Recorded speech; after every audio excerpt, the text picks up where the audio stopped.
So last time we talked a little bit about abstract classes and interfaces, and hopefully you took some time to try to practice using those things and designing that sporting event system that I mentioned. If you haven't, please go back and do that before continuing on. It's really good to practice those skills before moving on in this course. So I want to make sure that you understand what we covered so that what we cover in the future is easier to grasp. So today, in this video, we're going to talk about polymorphism, which I mentioned briefly in our original inheritance video, but we're going to talk specifically about what polymorphism is and how it's used within Java. So polymorphism is when the same code interacts with different objects in different ways. Each object is going to behave differently according to its object type, and we can utilize this with the system.out.println.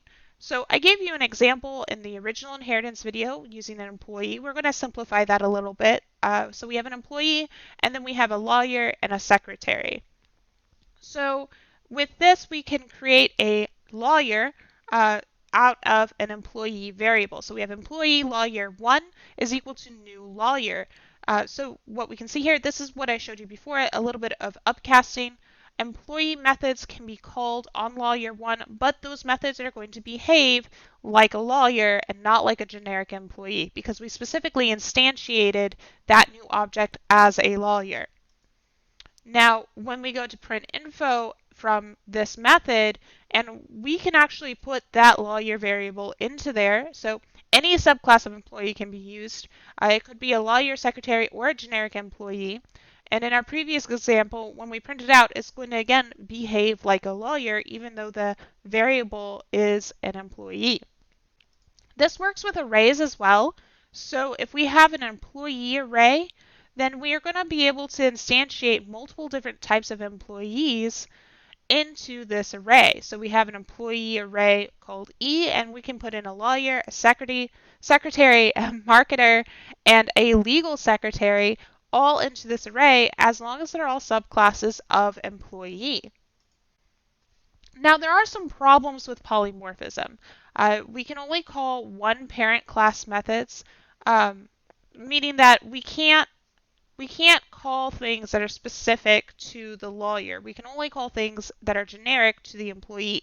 It doesn't recognize subclass methods when we do it in this way. So for example, if we have employee lawyer1 is equal to new lawyer, and then we say the int hours equals lawyer1.getHours, this is okay if it's previously defined in employee.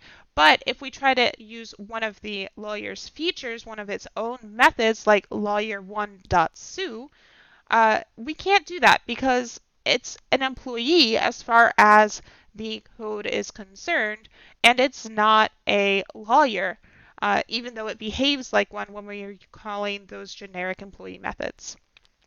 But we can't do that because employees don't know how to sue, only lawyers do, and we said that this was an employee.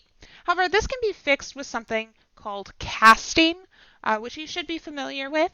In this case, we're just going to explicitly cast our variable as a lawyer so that we can use that method. But we have to know that it's going to be a lawyer in order to do that. Otherwise, this isn't going to work. So we can cast up and cast down, but we can't cast too far down. So that's really important to remember here. So in this example, we have an employee named Eric who is going to be a new secretary.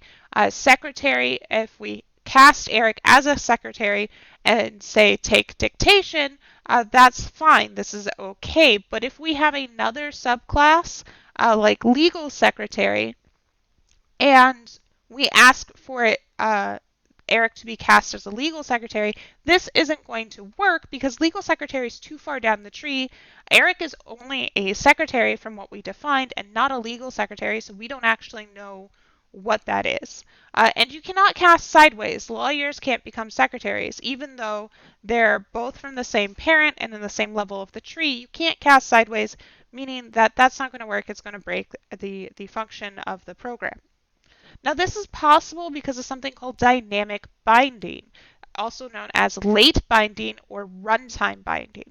It allows us to resolve information at program runtime, which is the opposite of early binding, which is about doing things at compile time. So when you get a compile error, a compilation error, that's because you're doing compile time binding. If you get a runtime error, that's because you're doing runtime binding.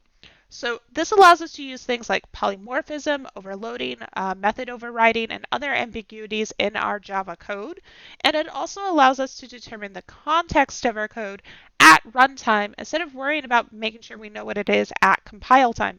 This is really important for us to do some of these generic things that we like being able to do in Java and provide us a lot of flexibility with the language.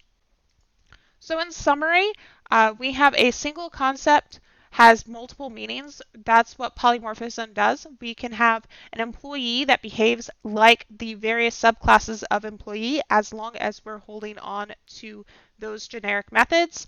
The context of the variable will resolve the meaning, and this is possible because of something called inheritance, which we've already talked about, and it's enabled through dynamic binding and the use of casting.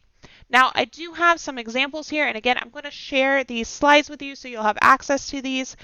Make sure you read over these. They're really good comments that help talk about a little bit more about why polymorphism is important and useful, and why it's better than just overwriting or overloading certain methods.